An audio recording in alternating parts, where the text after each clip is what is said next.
Mariátegui nació peruano, pero por sus objetivos, sus metas y las aspiraciones del proyecto sociopolítico cultural, Mariátegui pertenece a nuestra América.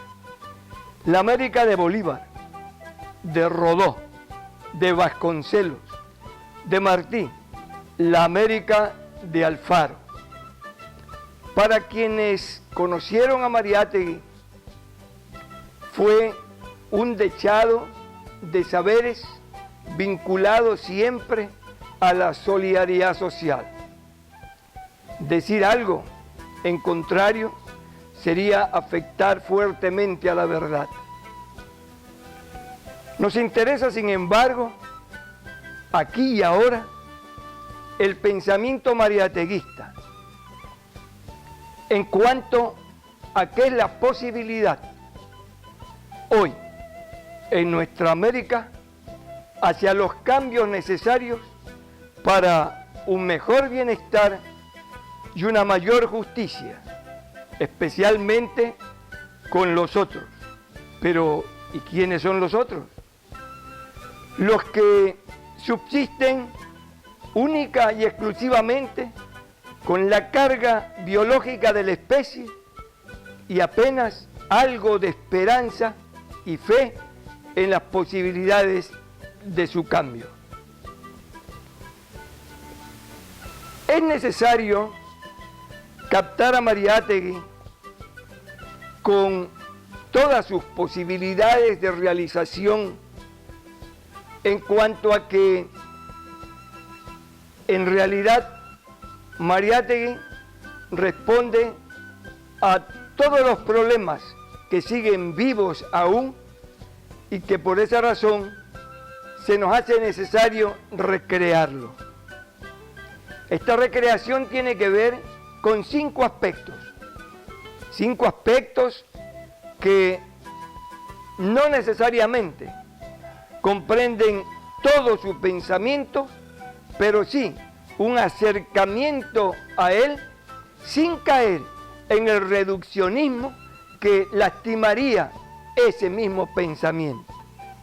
En este caso, tiene que ver con la problemática educativa, la organización popular, el nacionalismo de cada país, la cuestión indígena y sobre todo la unidad latinoamericana, buscando siempre la posibilidad también, como dijimos en antes, de una América unida, pero en encuentro de su identidad.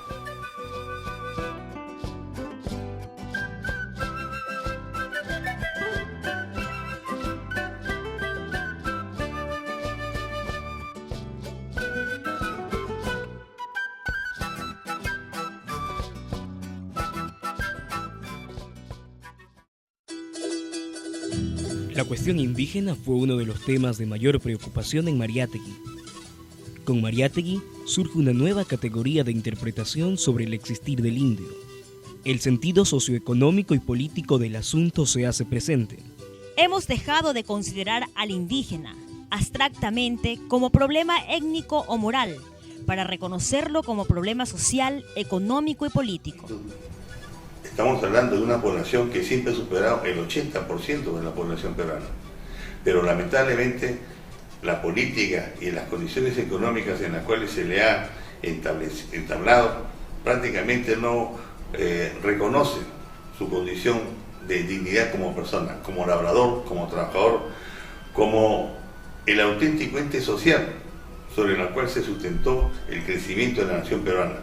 Y ello lo digo porque su aporte no solamente a lo largo de la historia es haber sido partícipe de la creación de cultura pre-inca e inca, sino que a lo largo del siglo XX, que es fundamentalmente el pensamiento de Mariátegui, lo ubica en condiciones eminentemente marginales.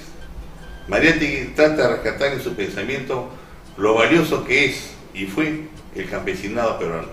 Lamentablemente, las leyes jamás le favorecieron y aún los procesos de reforma agraria que alguna vez se plantearon a su favor, 25, 30, 40 años después, lamentablemente su condición no ha cambiado.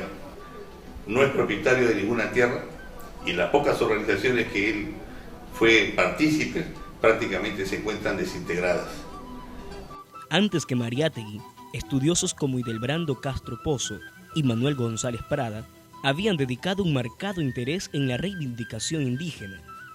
Pero es Mariátegui quien desde una perspectiva diferente aclara dicha reivindicación, en tanto la libertad del indio en función de su derecho a la tierra. Es que considerar el asunto indígena siguiendo la reflexión de Mariátegui, solo en el plano filosófico o cultural, no resuelve el meollo del problema. La tierra es base del desarrollo agrario y la sociedad agraria es la vida misma del indio. Este problema que denuncia Mariátegui en su tiempo, hace cerca de una centuria, sigue afectando tanto a Perú como al resto de Latinoamérica. El indígena ha estado efectivamente marginado por mucho tiempo durante los años de la colonia, obviamente. Pero parece ser que por el análisis de Mariátegui se han tomado medidas en los últimos 50 o 60 años para atender la cuestión indígena en el Perú, por lo menos. De alguna manera, el campesinado o la población de orígenes peruanas fueron favorecidas con la reforma agraria porque se les dio la propiedad de la tierra. Naturalmente, y aquí creo que en mi perspectiva de educador pienso, faltó educación. Se ha distorsionado porque no se ha llevado, no se ha atacado el problema con educación, ni se ha sabido orientar, no hay una política de orientación para superar la crisis indígena. Millones de indígenas aún esperan una solución, enfrentados en una lucha que busca liquidar definitivamente la miseria global en que subsisten. ¿Cuántos hay en esta espera? ¿En dónde y qué significa?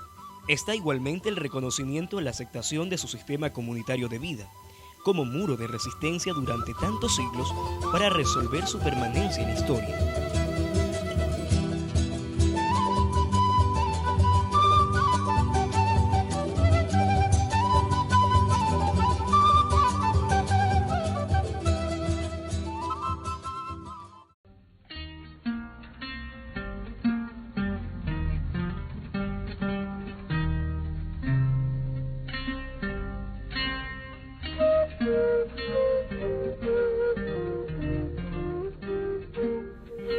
Pero la educación era para Mariátegui mucho más que aprender cosas. La educación entrañaba, antes que nada, valores socioculturales para hacer de cada educando un ciudadano libre y con esa libertad promover una amplia solidaridad y justicia para los más vulnerables. Igualmente, la educación se niega a sí misma al mantenerse, tal cual sucede aún, como feudos de instrucción dedicados a la primaria, secundaria o media y la superior o universitaria. Esta dicotomía separa aún más el conocimiento como formación y el conocimiento como factor productivo. Diferenciar el problema de la universidad del problema de la escuela es caer en un viejo prejuicio de clase. No existe un problema de la universidad independiente de un problema de la escuela primaria y secundaria. La educación, valga repetirlo, no tiene mayor sentido si su objetivo principal es consolidar un individualismo de élite, netamente personal. Con respecto a la educación, hay obviamente una repercusión muy profunda. Todos los cambios que se han hecho en la educación después de los años 30 han sido basados en el análisis o en la denuncia que había planteado Mariátegui en los ensayos, pues, porque él hablaba de una educación de clase, una educación de casta, una educación clerical. Entonces, pero lo fundamental es que se ha establecido en Perú una educación laica. En cuanto a la educación favorable o no al campesinado, tenemos que reconocer que han habido algunos esfuerzos por parte de los gobiernos de inducirlo a estudiar, a exponerle condiciones de gratuidad de la enseñanza pública. Por supuesto, en la actividad privada jamás ha tenido mayor beneficio, pero aún así, el Estado, otorgando beneficios de esta naturaleza, no ha alcanzado a cubrir prácticamente las expectativas de los niveles primarios y secundarios. Los hijos del campesinado siguen siendo objeto de marginación. Gran parte de ellos son parte de la población analfabeta. En el Perú actual, en este siglo XXI, tenemos 1.800.000 personas que son analfabetas, y de ellos el 48% son precisamente hijos de campesinos. Los programas nacionales de alfabetización son un auténtico fracaso. Antes que nada, la educación tiene que adquirir su valoración de la misma sociedad de sus usuarios posibles, consustancial a sus necesidades y pretensiones para solucionarlas. ¿Cómo hablar de libertad de enseñanza, por ejemplo, si la gran mayoría no dispone de la libertad económica para acceder a ella? La libertad de enseñanza, así planteó Mariátegui, es pues una ficción, es una utopía que la historia desahucia. ¿Cuántas reformas de la enseñanza en la escolaridad iberoamericana? Y sin embargo, el atraso continúa. Los reclamos para el desarrollo a través del grito de los estudiantes en las calles, exigiendo mayores presupuestos y mejores contenidos del conocimiento, están a la orden del día. ¿Es que nada ha cambiado o es que los cambios han sido hasta hoy demasiado superficiales? Es un error suponer que una revolución en la enseñanza puede operarse dentro del marco del viejo orden social.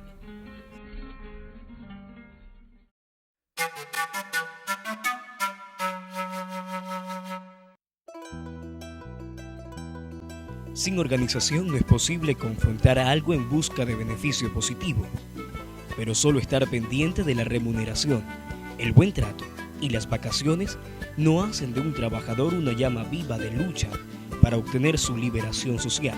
Organizarse no significa únicamente tener capacidad de convocatoria y enfrentamiento. No hay organización sin disciplina, ni hay disciplina sin solidaridad. Ninguna gran obra humana es posible sin la mancomunidad llevada hasta el sacrificio de los hombres que la intentan.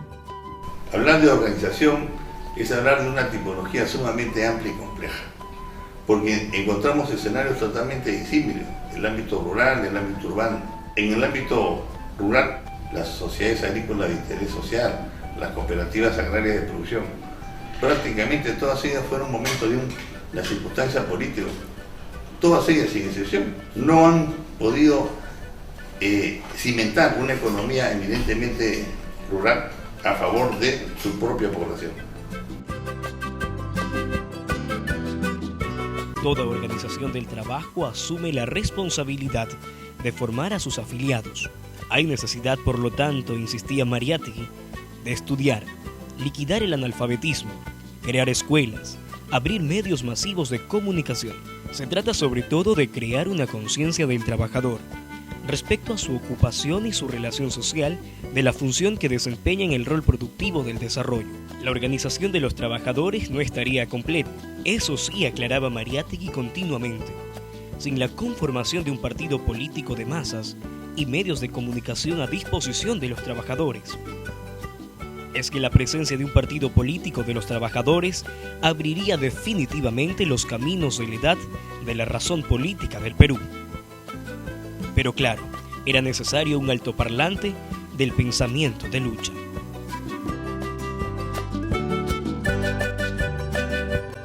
No propició, sin embargo, la proyección de un periodismo doctrinario en exclusividad.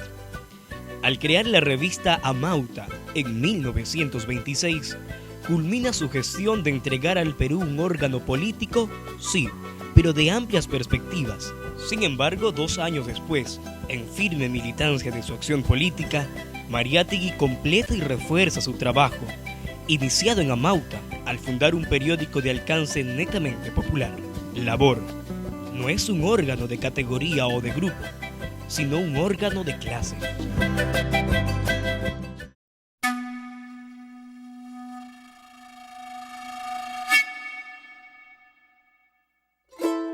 Con Mariátegui, el nacionalismo cobra una nueva dimensión en cuanto a apertura del desarrollo y el progreso, vinculado obligadamente a la identidad del pueblo que lo promueve, o sea, hacer lo propio, por y para las grandes mayorías, rescatar Perú en sus valoraciones socioculturales que históricamente le pertenecen y proyectarlas en el contexto de la realidad actuante. En el Perú sí hay Hay un exacerbado regionalismo que hace mucho daño al proceso de integración nacional. Por eso no se puede decir qué cosa es el Estado peruano, qué es lo nacional en el Perú. Es el cholo, el sambo, el indio, el selvático. Esos son diferentes tipos humanos que no representan a la nacionalidad peruana en general, sino a diferentes grupos nacionales. Claro, ahí de lo que nosotros rescatamos es que esa podría ser considerada una fortaleza. La diversidad pluriétnica, plurirracial, plurilingüística, ¿no es cierto?, sería nuestra fortaleza. Y tendríamos que reconocernos como tales, como un país plurilingüe, pluriétnico, pluricultural, incluso plurirregional. Más allá de Machu Picchu, la Amazonía y grandes centros de desarrollo, el Perú es un país que está integrado precisamente por su historia, su cultura, y lo que nos falta a nosotros es cimentar justamente una ideología educativa que sea realmente de progreso, de desarrollo, de unidad, de equilibrio. Lo que hay que hacer es bajar un poco el tono de ese discurso regionalista para procurar entendernos como país y lograr pues el sueño de Mariátegui, ¿no? El Perú hay que peruanizar. Eso está vigente, es una tarea por hacer. Esto de peruanizar Perú es todo un proyecto que por sus dimensiones y cualidades implica muchos aspectos sociales, políticos, culturales, económicos, científicos. Peruanizar Perú significó claramente para Mariátegui descolonizar el país, el Estado, la nación y establecer su desarrollo, pero a buen recaudo de toda política aventurera externa. Estamos muy distantes de un nacionalismo declamatorio y retórico. No basta hablar de peruanidad. Hay que estudiar y definir la realidad peruana.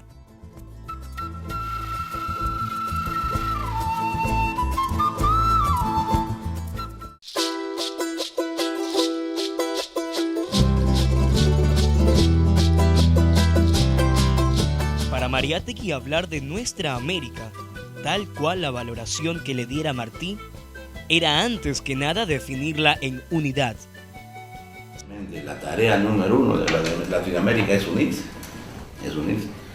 Claro, porque con esto de la independencia nos hemos desunido. Claro, el pensamiento napoleónico ha exacerbado los nacionalismos, las fronteras, ¿no? Y mi territorio, y la separación, y constitución diferenciada.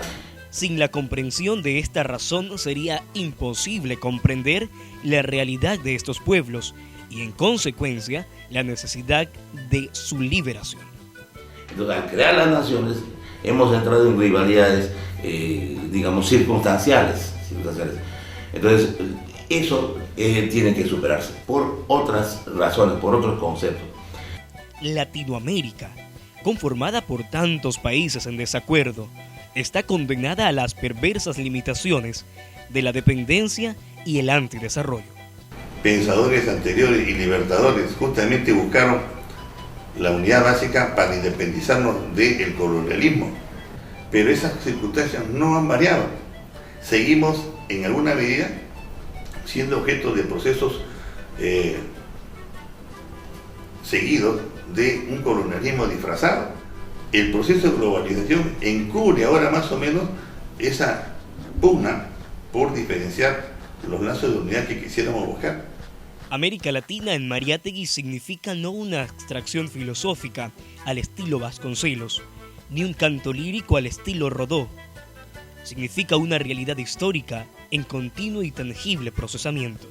Nada de Latinoamérica fue ajeno a Mariátegui. Estuvo presente con sus comentarios críticos y de advertencia en la disputa boliviano-paraguaya, a propósito de la intervención de Estados Unidos en Haití y Panamá, a favor de la lucha de Sandino en Nicaragua, y con mucho entusiasmo tomando posición en la insurgencia mexicana, que terminó con el porfiriato. En el caso latinoamericano, nosotros debemos aspirar a buscar esa unidad política como un objetivo importante y más aún cada vez más necesario, porque necesariamente tenemos que luchar con esos colonialismos ¿no? Eminentemente entrelazados, subrepticios, mediante los cuales se trata de apoderar siempre de nuestras economías. Lo poco hasta hoy logrado no pasa los límites de las buenas intenciones. El reclamo de la unidad como síntesis de la realidad y su propia toma de conciencia, advertido por Mariátegui, aún sigue pendiente. ¿Cuántos intentos por solventar esta unidad? Desde el Río Bravo a la Patagonia y desde hace más de 100 años, convenios, comisiones, conferencias, congresos, pretendiendo relaciones sectoriales, regionales, geográficas, han producido más que nada discursos, discursos. Por eso la urgencia de volver sobre Latinoamérica, con el afán de un nuevo y último descubrimiento. América Latina debe ser descubierta por fin por sus propios hijos, para que obtenga con sus propias valoraciones su contenido propio de nacionalidad continental. Los brindis pacatos de la diplomacia no unirán a estos pueblos, los unirán en el porvenir, los votos históricos de las muchedumbres. Tal cual dejamos indicado, la obra de Mariátegui, recreada dentro de las condiciones de esta América nuestra hoy, indudablemente que tiene que haberse conseguido eso de comprender algo de su problemática y de esa manera ayudarnos a crear esta nueva América que necesitamos tanto hoy todos los pueblos que la integran. Valga entonces la pena insistir en que Mariátegui, desde ese punto de vista, es aún actualidad viva. Tanto así que podríamos decir sin equivocarnos que el pensamiento mariateguista es fuente rediviva para de nuevo empezar una forma nueva también de encontrar por fin la identidad de nuestros pueblos en la identidad de nuestra América.